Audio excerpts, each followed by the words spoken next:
Welcome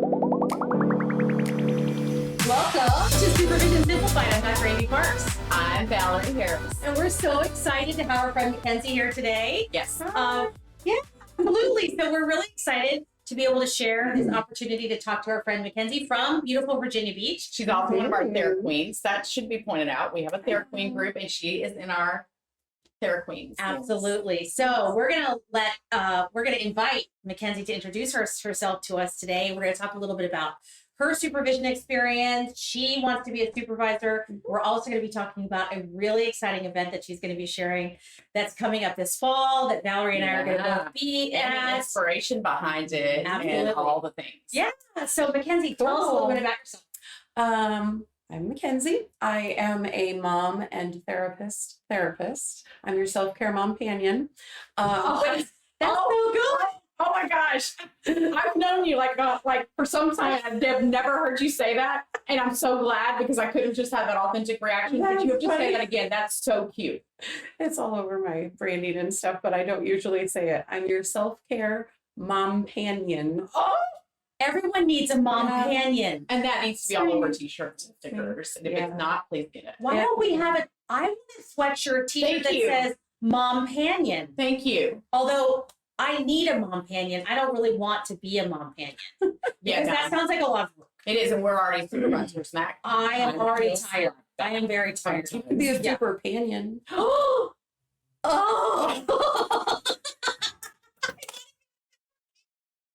So many ideas now. So many ideas. I'm like, you could put one superpanion on a new supervisor and a mompanion with a new mom. Oh my I want to be a superpanion and you can be a mom. And I already have the greatest sticker concept in my mind with a panda with a cape. No. I want the sweatshirt that you're wearing right now that says out of office. Yes. But it should say superpanion. Right.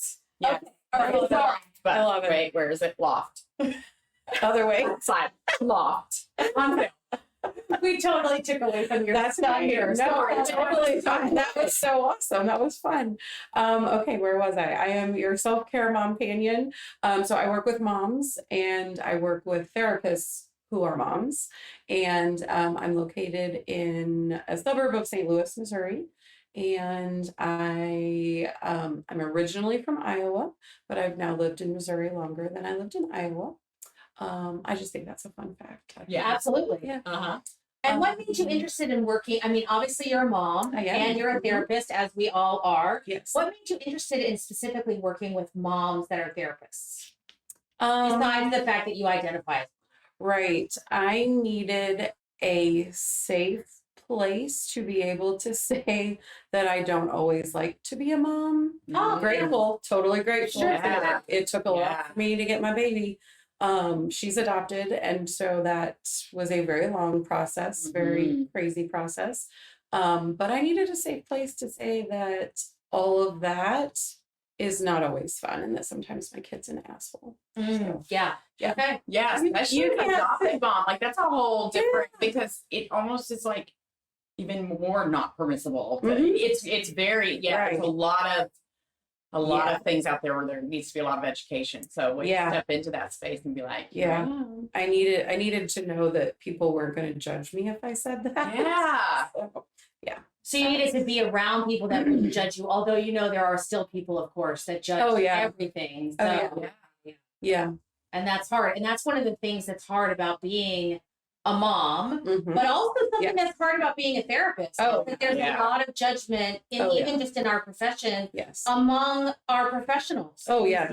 It's hard. Yeah. How long have you been a therapist? I have been a therapist since 22 years. Yeah. Wow. That's it. 22 years. Moment with that. Sit with that for a minute. That I know. I was like, I haven't been a therapist the whole time, I guess. Like I did case management and stuff like that, but in private practice since 2017, full time. And you started, we were talking about your supervision journey. You said it was a little bit rocky. You started in managed care. I started in residential treatment for adolescents, and my supervisor was fabulous. She's wonderful. Oh, good. What made her fabulous? She was just really, really good. She just was very, I don't know, like down to earth, very knowledgeable, very, like, she just didn't get like all crazy about stuff that the kids would do. So she was like even keeled. Yeah, she was even keeled. She was just very like matter of fact. She would hold them accountable. Not like, it was just a very balanced line, I think, for her. And yeah, just she was just great. She was wonderful. And when you think about knowledgeable, do you mean knowledgeable about the content, like around like your clients, and also around like clinical topics and things like that? So you would bring cases to her and she would really kind of magically maybe even have some solutions and support for you. That's kind of where it maybe fell off a little bit. Oh, really? Okay. Yeah. So when you say knowledgeable, what do you think? So like in a session with a kid, because she was our clinical director, but she would also do some cases, some therapy with the kids, and like run our meetings and whatnot. But she was very knowledgeable about interventions, I guess, probably that were good for the kids. Got it. Yeah. Okay. So when you say what fell off, well, now not throwing anybody. No, not at all. We're always looking for the good, the bad, because we're always trying to learn. Right. Exactly. And I didn't know it at the time, and I think that's kind of part of the issue with supervising, or I don't know, some part of the process is that now I know that supervision probably needs to look different than I got. I didn't have a whole lot of one-on-one with her, like to go over, because I was doing the case management part. And I think I had a couple of private client, like therapy clients, but there wasn't a whole lot of like, I bring the case to you and we talk about it and you help me. Like case consultation. Yes. Talk to us about what case, so in case our listeners and our viewers don't know what case management is versus case consultation or independent, like individual. Sure. In that realm, case management was more like kind of putting the ducks in a row. I would be in contact with parents, psychiatrists, a medical doctor, just kind of putting all the things in place, not necessarily like sitting down and doing therapy with like a coordination of care. Yes. Right. So managing those collateral care, very important role. Very social worky. But it's so important. Right. Yeah. Okay. So start somewhere. So so that part of that was very collaborative. Correct. With outside providers, and then, but not as much. You say that in supervision, you weren't getting as much like case consultation. Right. So it wasn't so much you would sit down and say, so I'm not really clear about the diagnosis for this particular client. These are the three behaviors that I'm seeing, or this is what I'm seeing. Does it look like anxiety, or maybe is it something else? Right. Like that wouldn't really happen as much. Correct. So the fact that you were sort of missing that, do you feel like that impacted you later on as you went into private practice? Because you were kind of a little bit missing that from supervision? Or did you feel like you had a little bit of like catch up to do when you got out of that environment? I didn't really feel like it. Maybe at the time I did, but like looking back, I don't really think that I did, because then I did case management in the community for one of our big hospital systems. And I learned a lot from the psychiatrists that worked there as far as like diagnosing and stuff like that. And I took a diagnosis class in grad school too. So I didn't ever feel like I was like completely behind the eight ball. Sometimes it was like, I have no idea, like what, I don't know. I just talked to this person for an hour. Currently I just talked to this person for an hour. I'm supposed to give them a diagnosis? What? Right. So everybody has adjustment disorder. Yeah. Sure. It's interesting because I supervise a lot of clinicians who are coming from school service. So I do because I was a school psychologist, I get a lot of referrals for residents that are school counselors. Sure. And so the school counseling track doesn't have diagnosis because that's not something that they do. Yeah. And so the first thing we have to do is run through a lot of diagnostics because they just don't have that. Yeah. And so that's why I was asking. I was curious about that part. Yeah. I worked for a year in a rehab nursing home facility, and I had an intern, and she was doing her bachelor's degree, and I was actually horrified that she had no idea how to assess for anxiety and depression. Like elderly, younger, it didn't matter. And I told her field supervisor that, like, in Missouri, you don't have to have your license to work in a nursing home. So like you just go in with your BSW. Right. Yeah. And if they are not teaching them how to assess for that, I was like, you are doing your students and my residents a huge disservice. She's like, yeah, they don't talk about that until master's level. I'm like, but she's not going to get her master's. And she needs to know this. So yeah, it shouldn't be allowed in that setting. I know, it was really awful. It was very, it really. Yeah, I will say, my undergrad is a BSW, and so I had to have an undergrad internship of 400 hours, and it was at a residential treatment center with adolescents. And so it did look different. I did my master's level at that same treatment center.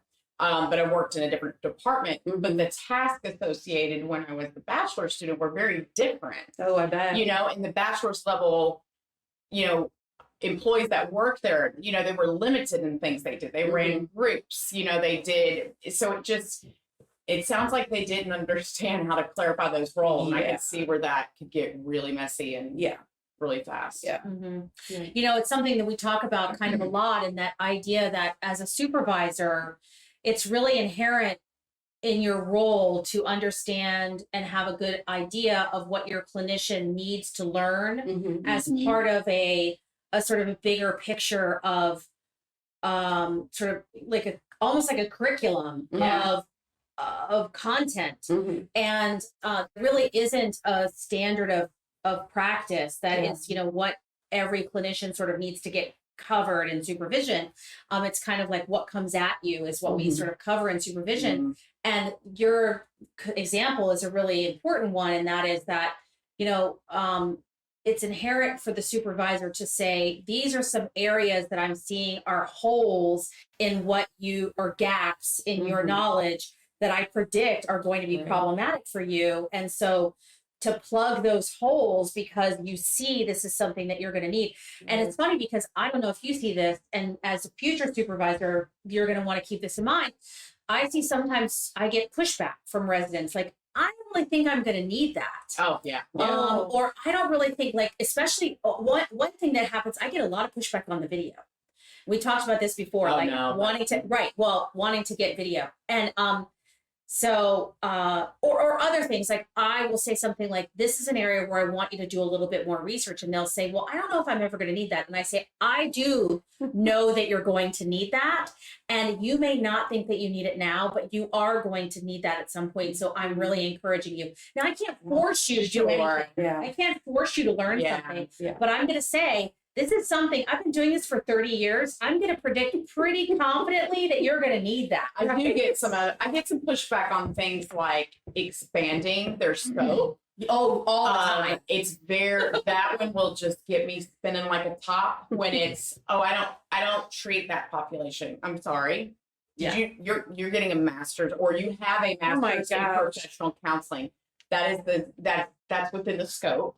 Yeah, but I don't treat that. No, and when that's your stuff. Where I started, I worked with kids. Now I don't want to work with kids. I've worked with the elderly. I've worked with the dying, and now I work with moms and therapists. Like, that was not my trajectory. Exactly. None of those were my trajectory. I'm like, I want to work with kids. Now I'm like, no, thank you. Right. You just never know. So one of the things that we ask our supervisees is to identify populations that are not super comfortable with, and then we ask them to identify two that they're willing to grow with. Yeah. Oh, cool. And we do the exact same thing. And and it's interesting because, you know, I'm sure this is true for you, but my whole staff listens to the podcast. And so we kind of plant these. That's nice. I bet none of mine listen. Oh, I'm sure they all do. And we plant these little subliminal messages. And so the message to my staff, what I need to do. Right. The message to my staff is hello, because what I'm telling you is there are going to be times where you may find that you actually want to work with a population in the future that you're not working with now.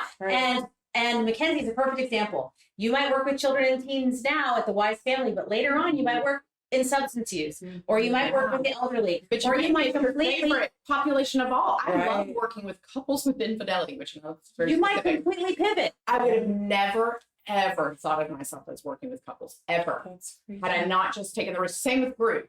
In a treatment center, you have to do group. You know what I mean? Like they push you into it. I was so intimidated. My imposter syndrome was crazy around group because there was all these teenagers looking at me, and I felt like I was going back to high school. Like, oh. But had I not done, I would have never realized the beauty and power of groups. And so it's those things of like, yes, it's uncomfortable, but be uncomfortable. You'll grow. You have support. We're here. And you may just find that that's your population that you want to serve. And that's the opportunity during residency is your opportunity to be super uncomfortable. And that's the thing. And, you know, we had an episode a few episodes back around generational discomfort or challenges or whatever approaches. And, you know, one of the things that I'm seeing is true is that a lot of times, and I'm not sure how any of us felt as supervisees, but I don't feel like I was ever felt bad about being uncomfortable, but I see a lot of supervisees now feeling very challenged, and even I would say, dare say, triggered by being uncomfortable in supervision or being uncomfortable when put in challenging situations. Like if I were to say, you must run a group, or you must, like when I say you must run, you know, videotape yourself, they are not happy. They are not happy. And they do it, but they're not happy. And I think it's very curious because I think it's generational. Like, do you have your staff? So one of the things we do is we have our staff record videos also. They just do it with less frequency as they progress. And I don't know if maybe that's helped normalize it a little bit, because I think of it kind of like you said, people seeing licensure as like the end of the consultation road, so to speak. And so I felt like it was just a good quality management process, including making myself do the same, so that I will, you know, to not ask them to do anything I'm not willing to do. And I feel like I don't know, but I feel like it shifted a little when it was everyone doing it. And do you review the videos in treatment team? We are going to be moving towards that. Yeah. The idea is that we'll be able to pull certain ones, look at them. We do not review them right now in front of everyone. I think that would probably make some people a little bit uncomfortable initially. So we haven't done that yet, but we'll move towards that. Yeah. Interesting.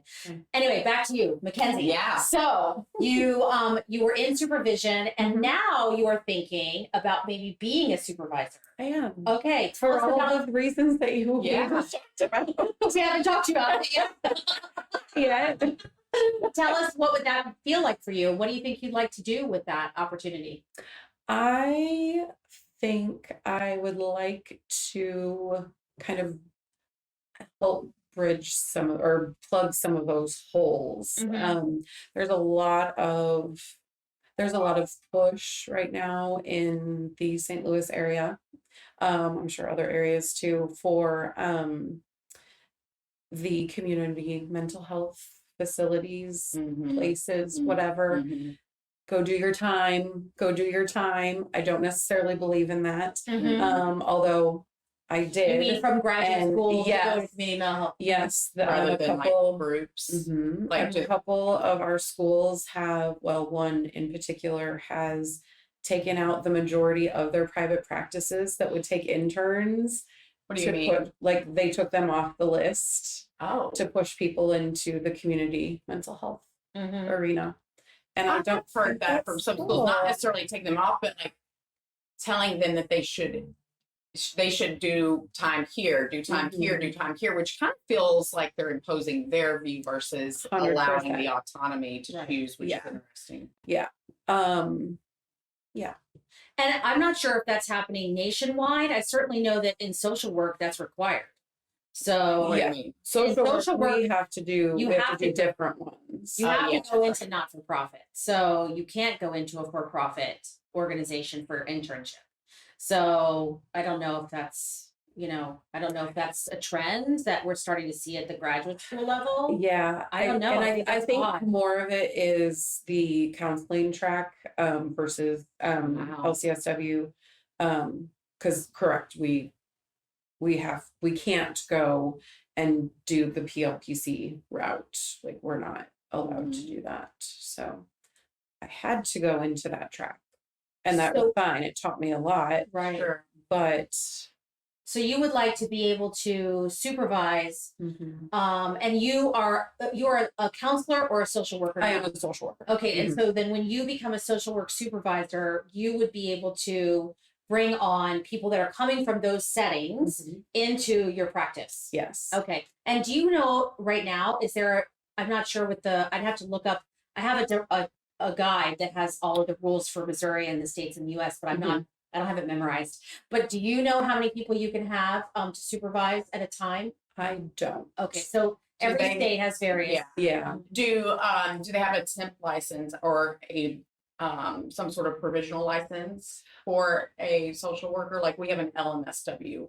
So you but that wasn't a thing when I was getting my master's, which is why I went into the LPC. I would have gone otherwise, but I was just curious if there was a provisional in between. There is, and I can't remember what it is. Oh, It's been a while. It's okay. Yeah, it's very interesting how, we always talk about how strange it is that every state does it differently, and we don't understand why.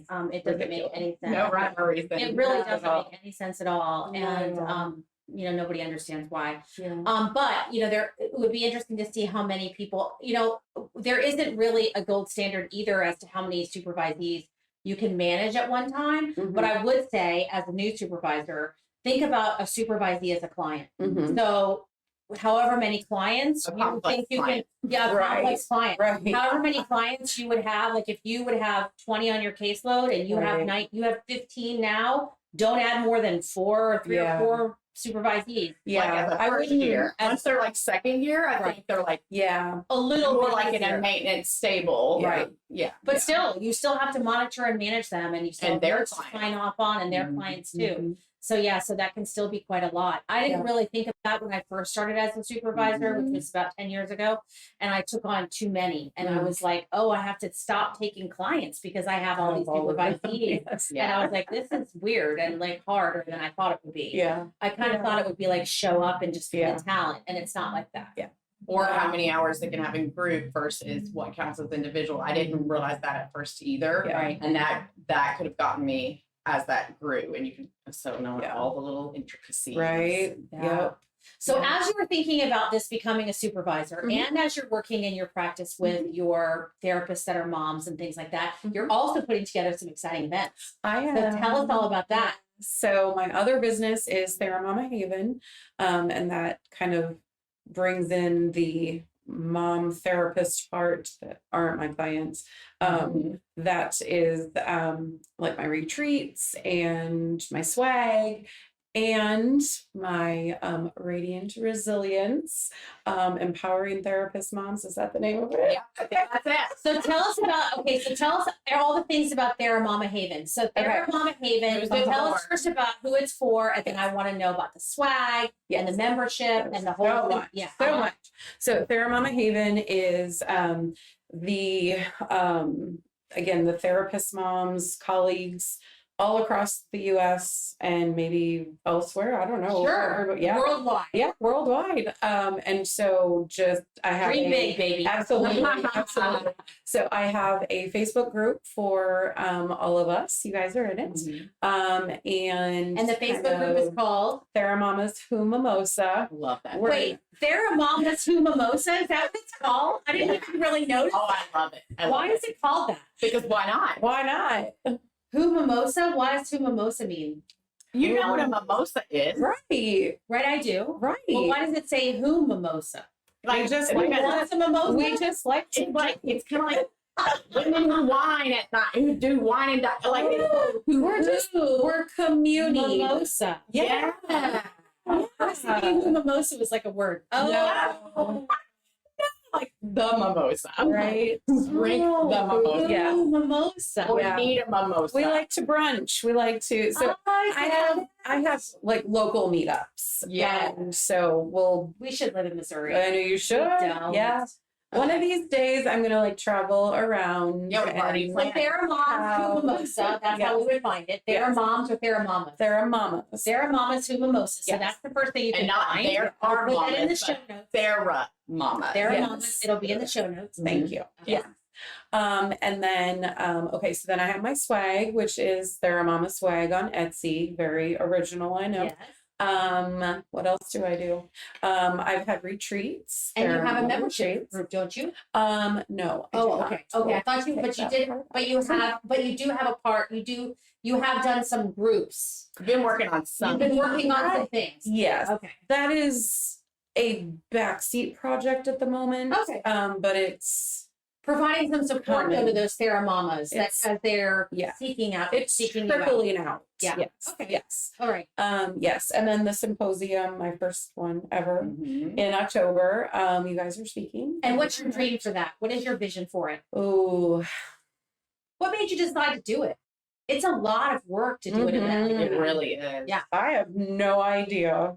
It just popped into my head one day, and I'm like, oh, I want to host random we're- people in my I'm hometown. like, no, we're just gonna like put that on the back burner for a little while, and it just kept popping up. You can't ever give me them ideas because I'm like, I you need to do know. this, and then you need to do this and this. You I know how know. it goes. I know. Yeah, the same thing happened with my retreats. I'm Mhm. like, oh, let's host a retreat. I love to travel. I love to do stuff. Yeah, let's do So do that. you have a And I retreat did. scheduled too? Or have you No, already had I one? don't. I had 2 last year. And yeah. tell us about those. They How were were they? great. Yeah. One of them was great. One of Okay. them was a little iffy, but Learning Okay. experience. learning Yeah. experience, absolutely. So And you have another one scheduled soon, or is this don't energy is focused on the event? energy is focused on the Supposedly. event right now, but I've had a couple people ask about a retreat, so they kind of put the idea in the back of my head. So Okay, but you have a lot of energy to put into the symposium in October. And so your vision for it is to bring moms together, TheraMoms together. Yes. And what else? So it's 2 days, and we're really just going to celebrate being a mom, being a therapist, being an entrepreneur, and all of the stuff that goes with that. Now, is it for moms, TheraMamas who are just in private practice? Like, is your group mostly private practice therapist moms? I would say the majority of them are in private practice, but there are some that do like work in I think it should community be mental every mom. health. Yeah. Every mom that's a therapist. Well, sure. yeah. I just didn't know what. Yeah, the group makeup is probably more private practice, but no, this is open to Yeah. any. So as it therapist mom. grows, Mhm. future symposiums could have Yes. 2 tracks. Yes. Oh, Yes. Which would be really cool. Yes. Yeah. Like one that's more entrepreneurial, one new mama. You Yeah. know I'm your idea girl. I you know. just come and Yes. just tap right here Yes. and just roll out. And then I'm like, but I don't want to do it. But here, go do this. I'll take care of it. Yes. I yes. like the new mom idea. Yeah. That's pretty cool. Yeah. A spin on Gottman, bringing home baby. You could be like, returning to clients. Wow. Yeah. Write that down, Bob. Write that I've down. got it. Yeah. It's right here. It won't leave. Yep. Yep. And the thing that I'm excited about for Radiant Resilience is there's not breakout sessions. Mhm.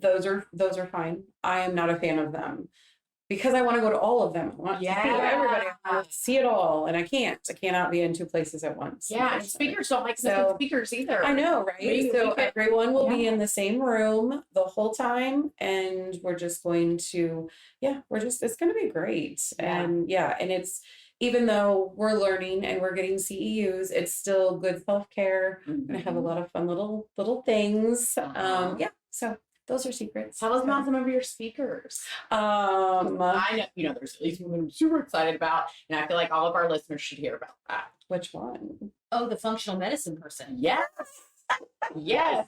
As a woman in my hot girl phase Well, of, first of all, okay, surgical menopause over here. Yes, we I'm need to know. excited about all of my speakers, so I wasn't sure who you were super excited. Well, first of all, you should be excited about me, and I should be excited I about am you. always excited Yes, about because you. we have to Yeah, talk This about is such ourselves. a Yeah. new excitement. Yes.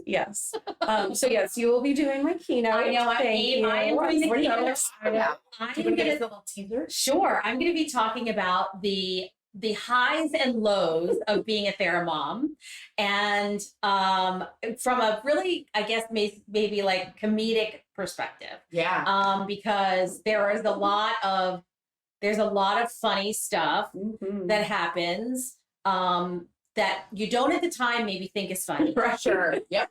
It takes a minute to get there. It might take a minute, but Like they're until they're adults. Right. right. Or Sometimes- until you've been properly medicated. Yeah. And then you can actually have some perspective. Right. Yes. Essentially, there's a lot of stuff, and I'm just gonna sort of talk about from that perspective about the idea of, how to get through your own, give yourself compassion, Yeah. and how to sort of survive that, the potential for burnout of all of that experience. And having had 4 kids and going through, being a therapist, being a school psychologist, a therapist, getting a doctorate, having 4 kids, now having 3 grandkids. Woo!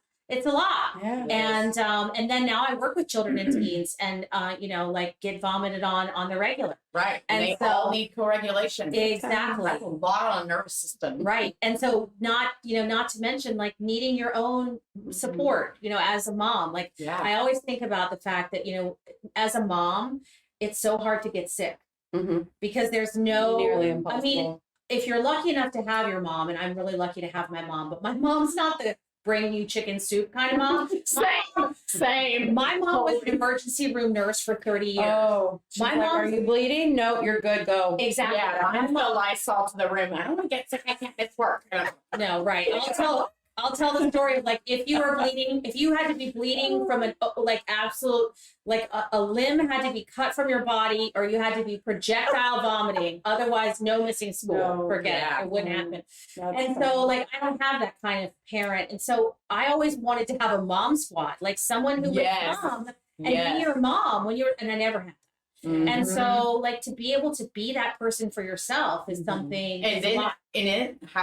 having to do that for your children. Like that was something that I really struggled with too. Is my parents did the best they could. I'm lucky to have my mom. My mom is very kind, very loving, but she wasn't getting that how to show up. And then I didn't know how to show up for my kids. And so it's like it's a lot when you're reparenting yourself and you're like, oh, you need me too. Right. Huh. Not really sure what to do here. That's where I'm going to focus. And then where are you focusing? What's your focus? So mine's going to be on creating capacity in seasons of chaos. Since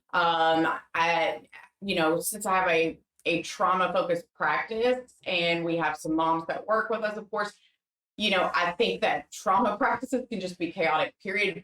But I see oftentimes that people really misconstrue self-care versus capacity management. And so creating clarity around that, but also speaking to some of my own personal things as a Thera mama. And, for instance, my husband and I both have frontline jobs, so to speak. And so that can get really odd when you have a sick kid and you're like, and so, I can't miss work. It's like, I'm sorry. Right. I have clients or I have people in a psych hospital or Right. and having to really get creative on how you manage that capacity for yourself and within the family, and also the moment to moment capacity. A lot of people want to create capacity by taking big chunks of time away, and that's not often what's happening. It's often numbing and shutting down, which is a trauma response. And so I'm going to have lots of fun tools where they can assess their current state of rest in lots of different areas. Great. And create a plan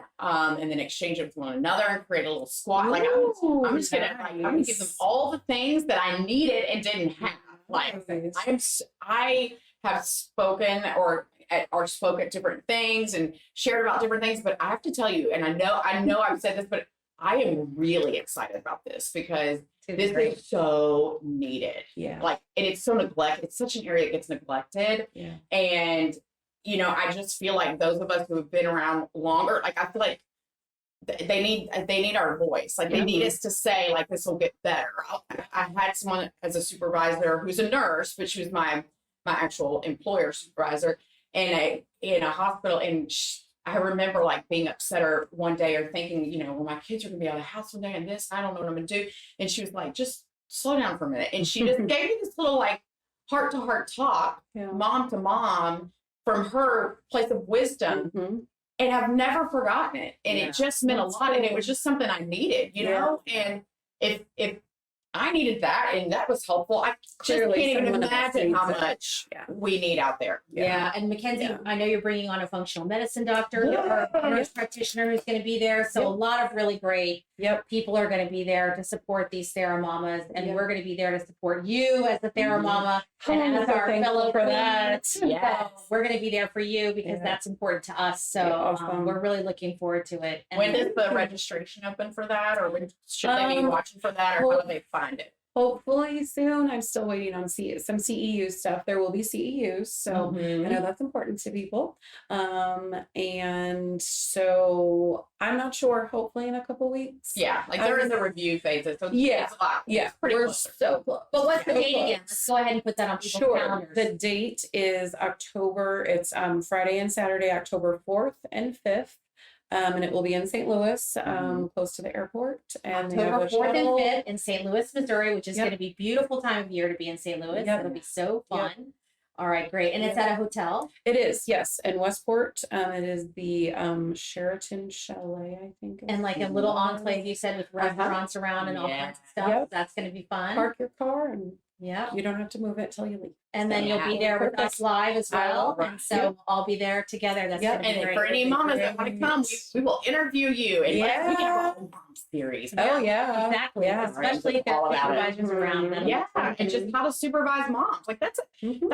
that's Well, been moms thing for are me. supervisors, right? But Right. as a supervisor, that's been Yes. something that it pulls at your heartstrings in a different way when you see moms and they're your supervisees, and Yeah. and you want to support them, and you want to balance like the accountability piece, but also the grace. There's just it's a lot. Yep. And you know they need support, and you can't fix it for them and give them all the support. So Yeah. all the things. I think there's a lot that we can Yeah. do with this. You're definitely meeting a need. There is no You doubt. about are. it. Thanks. Yeah. I hope so. Yeah. Yeah. We're really Yeah. excited for you. We're so proud to have you on our Thank you for podcast having today. me. This is Absolutely. fun. Absolutely. Thank you, Mackenzie, for being Thank on. you. And thank you all for joining us at Supervision Simplified. Remember, the revolution starts here, and we hope that you will subscribe to Supervision Simplified and that you will share with your friends and your colleagues. We also want you to share your comments and your stories. We certainly want to invite you to join us in St. Louis in October. And until next time, keep on simplifying and supervising and elevating your supervision game. Thanks so much. Good to see you. Bye.